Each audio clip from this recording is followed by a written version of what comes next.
So the background, of course, to the Better Reykjavik project is the political turmoil and the financial collapse of 2008, and the subsequent rise of the Best Party and led by the comedian Jón Gnarr, who became mayor of Reykjavik.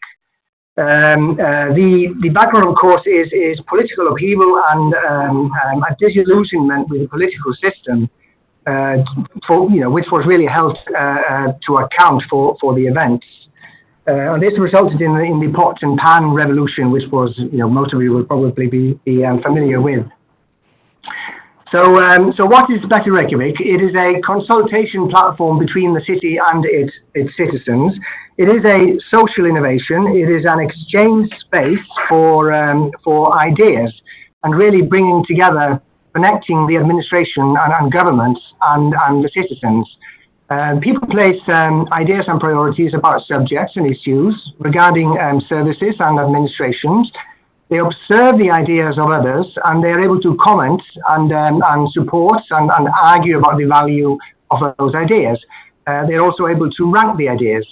The city of Reykjavik is obliged to formally discuss the ideas from Better Reykjavik. So even though Better Reykjavik is formally owned by the Citizen Foundation, the city of Reykjavik is committed to use the platform to connect to its citizens. And the platform, of course, is also the basis for another project, which is the Better Neighbourhoods project, which we will discuss as well in this presentation. So the objectives are to use modern technology, the internet, of course, to create a window for citizens into the administration, and to engage citizens and politicians and stakeholders in constructive conversation about how to improve society. We want to empower citizens to increase their participation and encourage their democratic participation, of course, and deliberation of policy initiatives. But also, importantly, is to create a sense of ownership of public of initiatives. And the means, of course, is to use the internet as a tool for crowdsourcing and to establish an online forum for citizens to submit ideas, discuss them, and prioritize. So the way Better Reykjavik works is that citizens, anyone in fact, can register and create a user profile. The user then submits ideas and tags those ideas according to 13 categories. And then, the participants the users can argue for or against ideas and rank them up or down. So they rate and prioritize ideas by voting for or against. Like I said, the role of the city of Reykjavik is to process the ideas. So it must handle the 5 most popular ideas as well as the most popular idea in each of the 13 categories each month. Once the selected ideas are transferred to a special area on the Better Reykjavik, they are visible, so they can no longer be interacted with or rated. So they are submitted to a process. The ideas are then sent to an appropriate committee within the administrative structure for evaluation, and the committee decides on the matter and finalizes arrangements in consultation with the relevant city departments. And here, of course, it is it plays a role, the quality of the idea and whether it fits with the overall policies of the city and so on and so forth. But in Better Reykjavik, the city of Reykjavik has a final say on whether the idea is implemented. The categories I mentioned earlier, the 13 categories are the ones you can view on the slide. And historically, the most popular ones have been the environment, various projects, and then transports. Something's happened to my slide.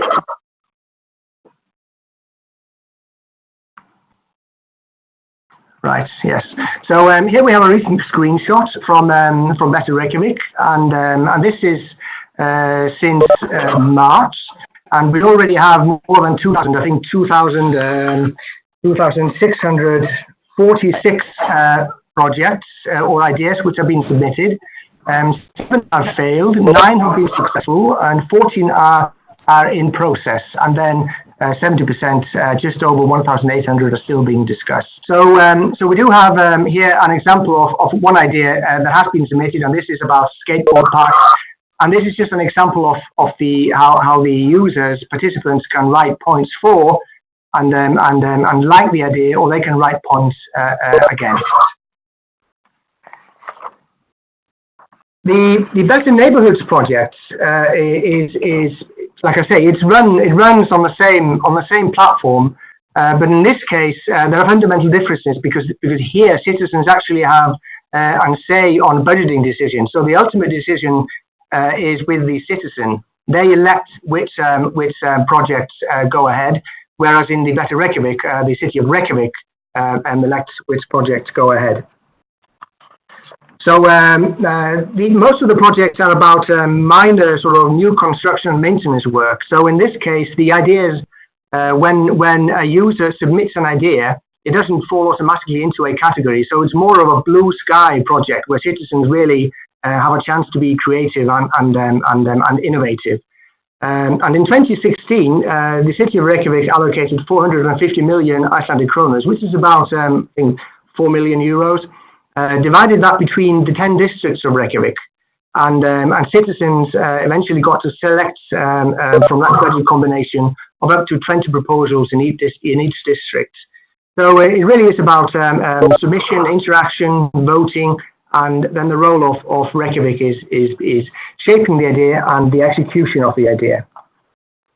In 2016, I believe was the most successful year for the Better Neighbourhood project. And there was of the overall citizens in Reykjavik, 9.4% actually participated, and it created 112 projects.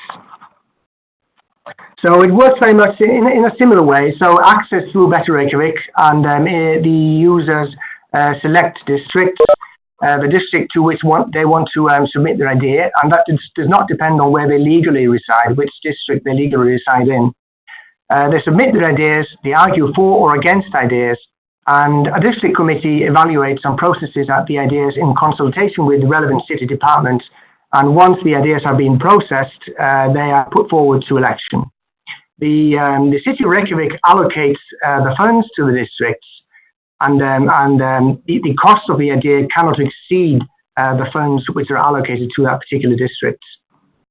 But in this case, importantly, the citizens elect which ideas are implemented. So here we have an example of a screenshot of the Better Neighbourhood projects, and there you have the different districts, Ravavor, Laugardalur, Háaleiti, and so on and so forth. And if you were to drill into any one of those, then you would see the different ideas and the interaction, the social exchange that is taking place there.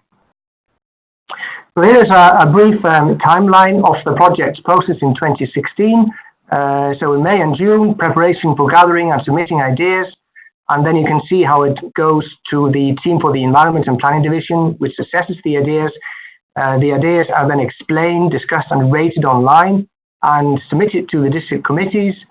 And then again, you can see this interaction between the citizens, the relevant expert committees, and also the administrative structure, the environment of the divisions of environment and planning, and so on and so forth.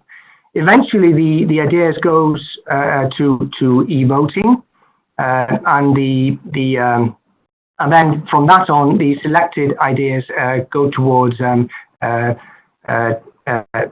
further design, and then a tendering process, and then currently the ideas from 2016 are in implementation. So the project will reach closure in September 2017, the project from 2016. We have some stats here. Here we have this is in Icelandic kroners actually. We have the budget that was allocated to each district. We have the projects there. According to the number of districts, I think I said a total of 112 projects. And here you can also see the population of each district and the percentage of that population which participated in the projects. So some examples of the type of ideas and initiatives that this has produced. They are more or less improvements relevant to the specific locales. Improvements that the citizens deem are important.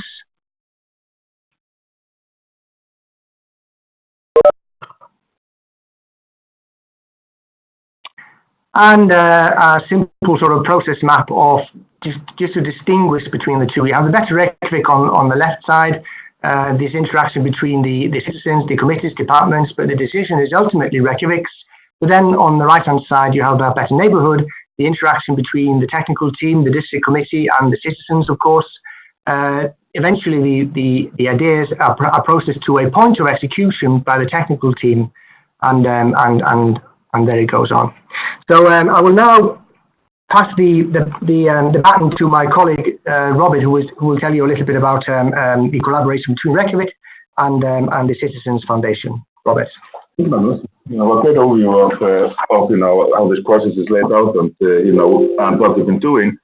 So the Citizens Foundation was founded literally a couple of weeks or a week after the financial crisis hit Iceland in 2008.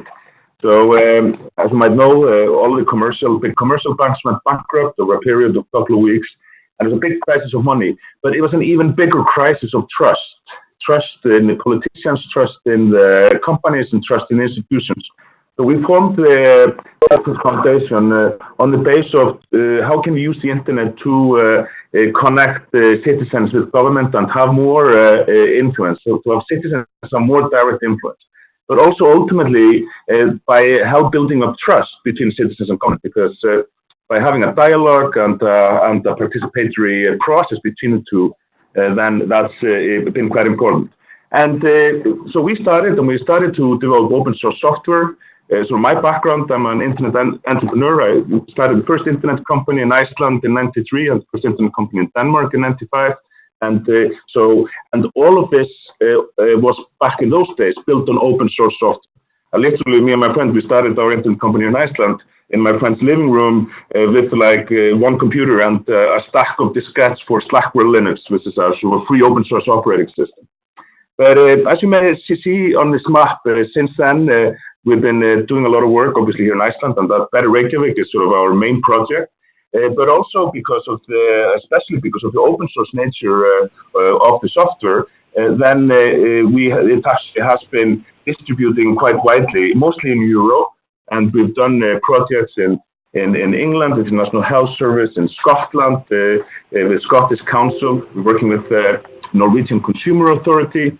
We've done many sort of smaller projects in Eastern Europe. It's quite exciting. We're doing participatory budgeting process in Croatia, sort of administration, consultation in Serbia, and many different projects of different types.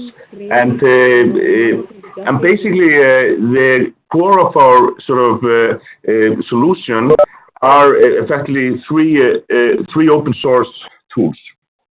So the first one is Your Priorities, and this is the tool for idea generation to help large groups of people to speak with one voice and to find what is common. It's not a tool for finding what people disagree on, it's a tool for finding what large groups of people agree on. And it enables for quite sort of detailed debate. For example, we don't have regular commenting where you can comment sort of underneath each other like on Facebook, but we have an innovation where we split the screen in two and give people the opportunity to debate and find the best points for and against an idea, and this has been quite successful. Then we also have another open source tool called Open Active Voting, and this is a sort of specialized tool for both having people have their say on budgets, but also to teach citizens about how budgets works and also how much things cost that are being built by the city. And finally, our sort of latest open source sort of tool or library is called Active Citizen, which works both with Your Priorities and Open Active Voting and can also be made to work with other tools, I'm sure. And Active Citizen is all about empower citizens with artificial intelligence and machine learning. And there's a lot of opportunities there where we both can give recommendations, to people based on, what they like to help them find information, but also looking at towards the future to actually help people to create proposals, to give people sort of, tools to, help them, deal with and deal in a successful way with the city administration and ultimately to save everybody time and come up with better ideas. Thank you, Robert. Thank you. So just to conclude, then I suppose the main criticism that we have had with this project is that there doesn't seem to be enough time. People experience delays, and there are obviously mistakes and poor communication between the system and the citizens.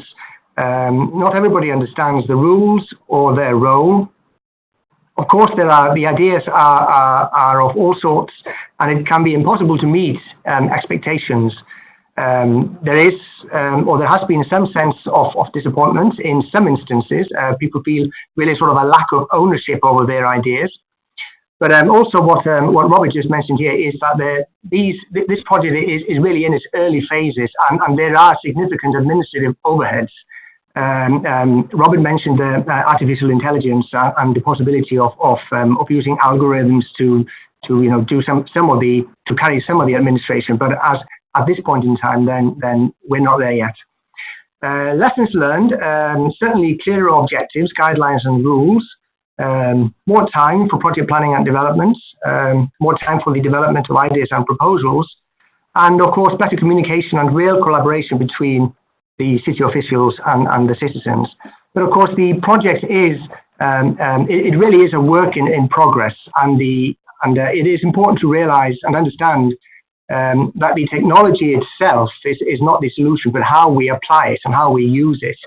And it's just certainly has big potential for the ways that we think, for the way we do democracy. So I think that concludes our presentation. Thank you. Thank you, Magnus. Thank you. Congratulations on the project. And I wanted to ask you if you have any ideas on how to increase the participation in your municipality. If you have any idea on how to increase that participation. And I think you said that it was 90% of population? Yes. In the city. Yeah. Okay, so yes, getting more people to participate is always the biggest challenge that we've had since we started this project in 2010. And really the key is to run a good communications campaign. Use all the tools that you would use if you were promoting a new product or a commercial event or something like that, including public relations, and to have a marketing budget to buy advertisements and boost Facebook points and so on. But if I could add to that, Anna, then of course, participation in the democratic process is the nemesis of democracy, isn't it? So it's not just related to the technological solution. So, for instance, historically, the age group that does not or participates least is between 16 and 25, which I think reflects sort of democratic participation across the board. Not just in the virtual space.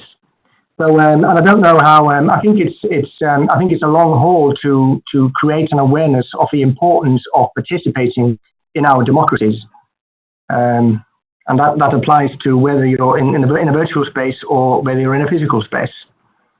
Does that answer your question? Yes, thank you. I think the key is it's a large process, and the culture of participation is the key to increase the participation. It's a long process. It is a long process, sure. But this is certainly one. It is one instrument in a toolkit that we need to develop. Thank you. Thank you. Thank you. So we have a second and last questions, but please, for all participants, if you have some questions, not hesitate to share it, and we will maybe be able to follow up on this after the webinar. But as a question for you, Magnus, from Jan, will this platform be open up to local utilities too, and their services to the public waste management, for instance?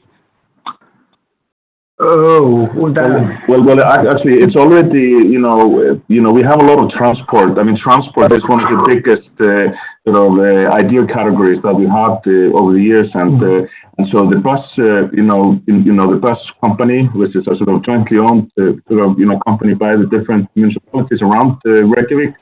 And, a lot of ideas, have been sort of directed their way. So and yes, anybody can use it. Actually, in a couple of weeks, we are, starting a new campaign where the There's a new education policy for the city through the year 2030.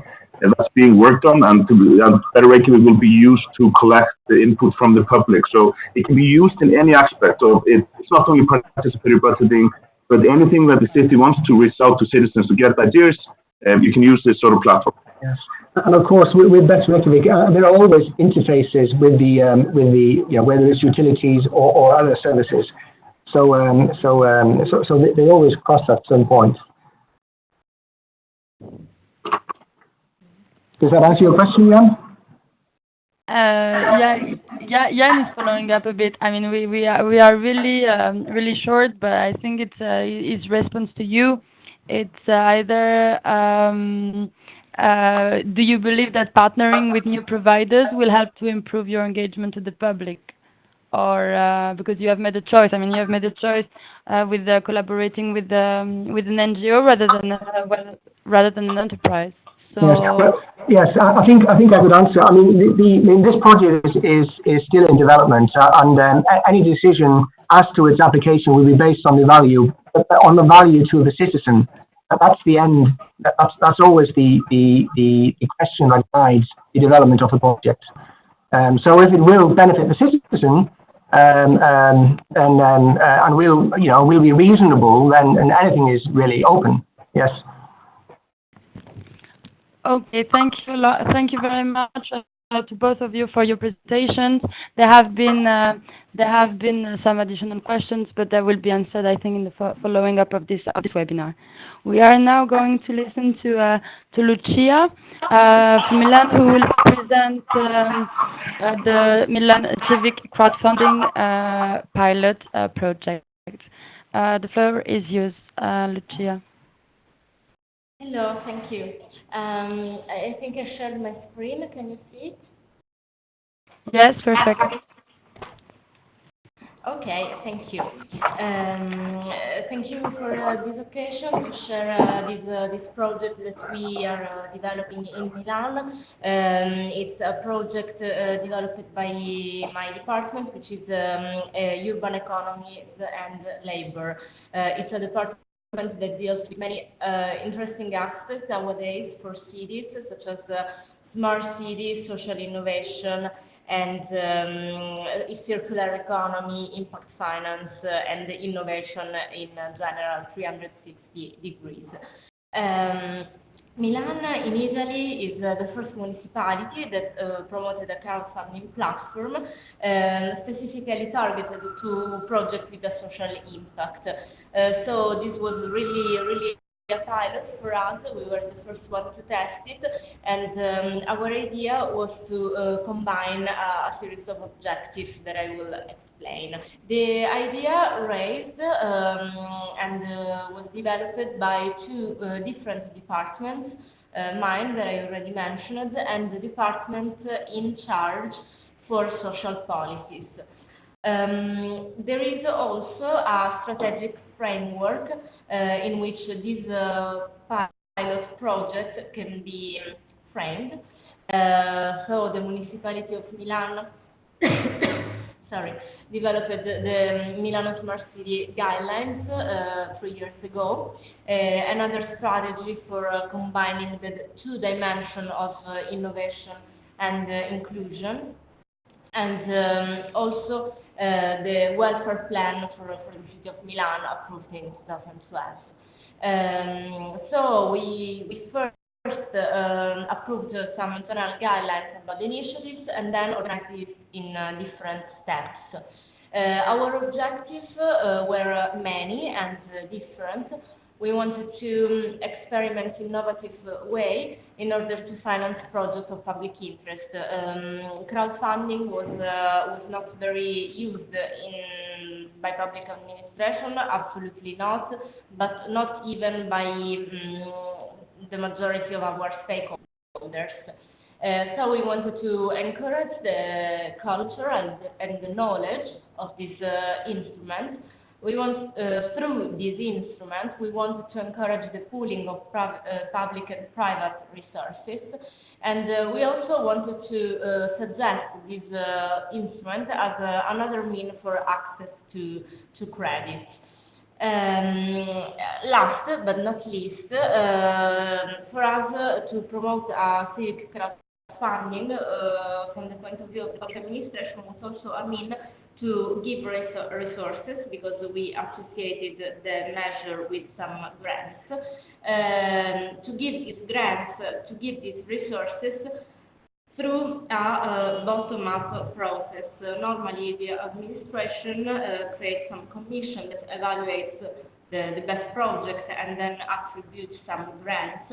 In this case, we wanted to give these grants to the, let's say, most voted project, most funded project. So, we started launching a tender, a public call that worth 30,000 euros for a service of 18 months, in order to find a crowdfunding platform available to give a service to the municipality. And this was an interesting challenge, because this sort of acquisition of service was quite innovative. It is not just I'm buying a computer or I'm buying a services for traditional stuff. So this part was challenging in itself. So we received 5 proposals, and the winning one was the one launched applied by Ettela, which is one of the biggest Italian crowdfunding platforms, and so we had the chance to get this service from an existing platform. We considered the chance to build a platform in-house. But as there were already many running and existing crowdfunding platform online, we also wanted to strengthen, to foster this market sector as well. And as it was an experiment, a pilot project, we didn't want to risk to buy a platform or to build it in-house and then to have an instrument owned by the municipality. About the success of the use, we were not that sure before to launch the project. So we asked to Ettela, the winning platform, to build a section inside the general platform dedicated to the city of Milan. After that, we launched a second tender noise for receiving project proposals. So we wanted to select the best social impact project to be published on the platform and to look for fundings. And the idea was that the project that received at least the 50% by donations of their budget requested could get a grant for the remaining part by the administration. That's why we allocated 400,000 euros in grants in total. When we launched this call for ideas and calls for projects, we spoke about the importance of this project to be to produce and to demonstrate to produce a social impact. But we also gave some priorities, and in this slide you can see them. So we spoke about technological innovations, digital divide, quality of life, care in general, 360 degrees. We received 53 projects, and 22 of them were selected. Of these 22, 18 were launched on the platform, because the idea was, starting from the project idea, also to be able to build a campaign. In order to be able to build a campaign, we helped the people who proposed their project, and also the crowdfunding platform put at their disposal some professionals, communication professionals, in order to frame a campaign. And the way used, I don't know if all the listeners are familiar with the crowdfunding methodologies, but some crowdfunding platforms allows you to collect as far as you get. So if your project's worth 10 and you get 3, you get 3 by the end. Or there is another way, alternative, which is called all or nothing. So my project's worth 10. If I get 10, I will receive them. If I don't get 10 and I get less than 10, this money will be given back. And we opted for, we wanted to pursue the model all or nothing because it, from our point of view, it could ensure the feasibility, the true feasibility of the project. So just if you get the real budget that you need, you will get the donations. Otherwise, the risk was to get the donation not enough, that were not enough to build the real project you were promising to citizens and to donors. So, some final results. We received 50 projects, 18 were launched on the platform. Of these 18, 16 were funded. So when I say that were funded, I mean that they reached at least 50% of the budget needed, and the rest was put by the administration.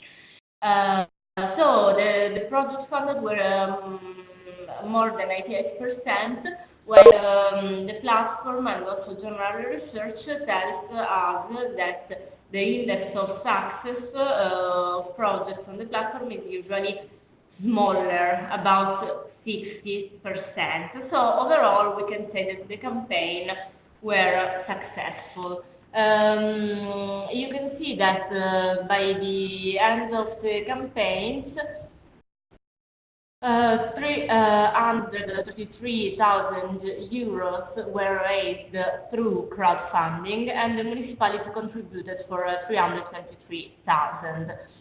So the impact, also the economic and financial impact of the initiative was quite notable for considering the fact that this was the very first attempt, that it was a pilot.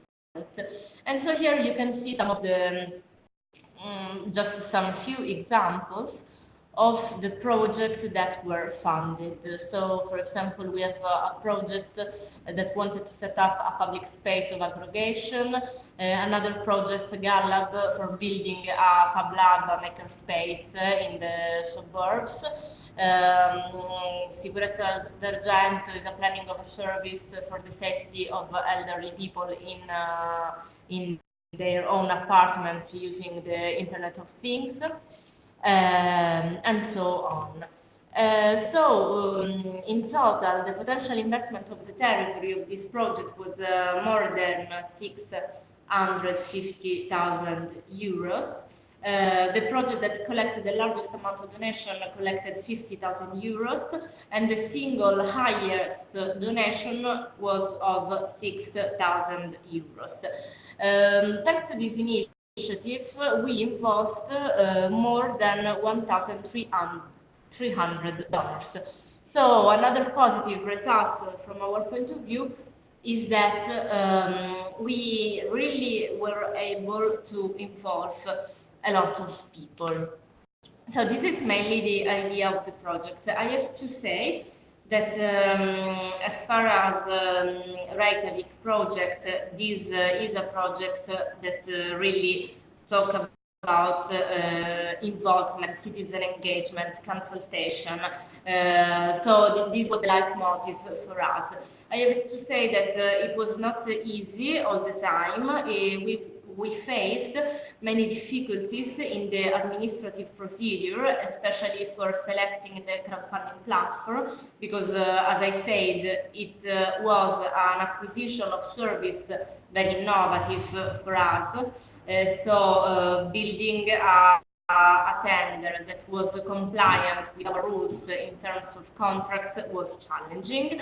And also something very challenging was to have this very good impact on the campaign, because it was evident that it was not a good way to leave the project on their own. It's not sufficient at all to publish them on a platform, but there is a very, very large online and offline work that is absolutely fundamental in order to get the campaigns funded. Thanks. Okay, thank you very much, Lucia, for your presentations. Really complete as well. Different approach from Reykjavik, although some similar points. We have a question from Valad asking how many citizens did you manage to reach through your project? Okay, well, to speak about citizens is quite difficult because we have a number which is certain, a number of donors, so people that were actively involved in the project because they decided to spend their own money in order to sustain some campaigns, and they were 1,300 people. But these are just the ones that wanted to make a donations. We expect that the overall number of people that really has a contact with the project is at least the double. Okay, fantastic. Thanks, Lucia. Following up question: how did you manage to communicate with the citizens? We invested a lot in communication, both we as the municipality, but the platform as well. When we selected the platform and acquired its service, we asked them not only to put the platform at our disposal, but also to put an effort in communication. So we had a press conference, of course, many articles on newspaper, etc. We used the social media channels of the municipality of Milan, and the platform itself activated all media channels as possible in order to communicate the initiative. All right, so you have been congratulated by Teresa, who asked you how many experts do you have in your team, since it looks like there is a lot of work needed for such a large team. Yes.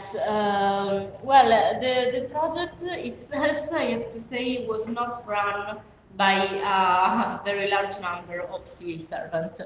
I can say that we have a director in charge, me as responsible of the project, and other 4/5 collaborators that from the side of the municipality worked. Then for specific phase, we activated different offices. For example, with the tender, the municipality of Milan has a department strictly in charge for tenders. So when we had to produce the tender, we activated a couple of colleagues from that department as well. Okay. Last question, about crowdsourcing, that according to Emanuele also brings ideas but complaints. Do you have any complaint structure to Milan, especially regarding your street lighting? As for instance, in States, many people complain about the colors. Do you have this kind of structure to welcome comments and complaints?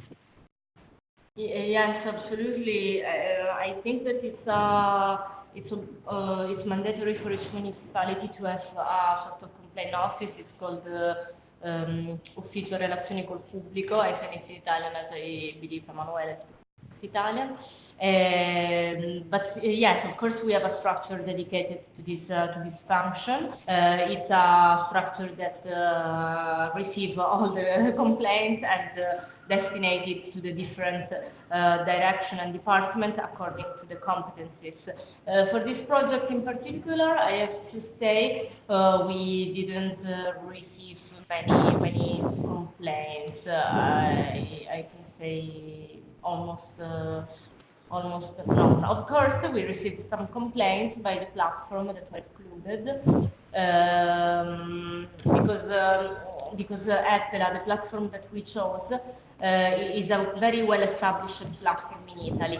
So the positive fact was that it already has a big community, and we counted on that community already existing, and this was an element why we evaluated their proposal positively. But at the same time, their project was less customized in comparison to other suggested by other platforms. It was a sort of thing we discussed, but then the platform was chosen by a commission under clear criteria. And that's okay, Magnus, do you have a question? Do you have an answer to that question as well? So can you repeat the question, please? Do you have any sometimes complain about what you're doing in your platform? Are all the projects satisfactory, or do you have like a way to receive feedback about the project implemented to better Reykjavik? Yes, we are. There have been some complaints about lack of, I suppose, acknowledgement for ownership in some cases. And I believe I'm not quite sure about what the process has been to be perfectly sure, but I think there has been some communication between that person and the administration. But I can certainly, if you would email me the question, then I could certainly find out more about the details. Yeah, thank you for this proposal. So we will share this question. I think there is a collective question about how a citizen propose an idea project as a citizen. I think this is clearly stated in the presentations. That will be shared with all attendees. I'm coming back to one question. Good question. I think there are multiple ones. To Milan was like, did EPELA provided any training for the crowdfunding project holders? Because I think this is a question that is important for all cities that attend. Is it difficult to use such a platform? So the platform itself is very intuitive. It's not very. It's very easy to use, and it's a mandatory requirement of this platform. Otherwise, they wouldn't have any market. The training, actually, we provided one, but we provided the training to the project proponents because they were, and it was one of the goals of our initiative, so they were not used to create a crowdfunding campaign. So they were both enterprises and associations, NGOs, etc. They are very good in their job, but totally not used to create a crowdfunding campaign. So we asked to the platform to provide some training for the project proponents and explain them how to create an effective video, how to create events collateral to the campaign, also offline events, in order to spread the word and let the campaign be as visible as possible. Okay, thanks. One very last question for you, Lucia, which I think is also related to public funding. how has the public authority managed to decide how many budgets to dedicate to the crowdfunding campaigns?